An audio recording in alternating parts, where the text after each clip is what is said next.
गुरुवे नमः।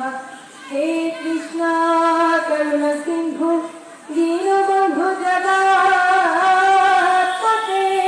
गोपीश गोपिकान्त राधाकान्त नमोस्तुते। ओम नमो भगवते वासुदेवाय।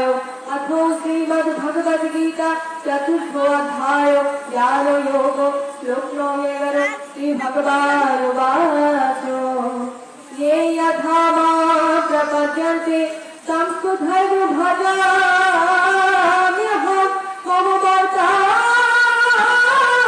वर्तन्ते मनुष्या पार्थ सर्वशः।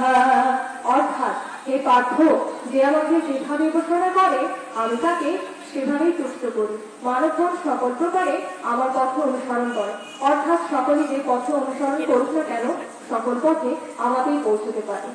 ওম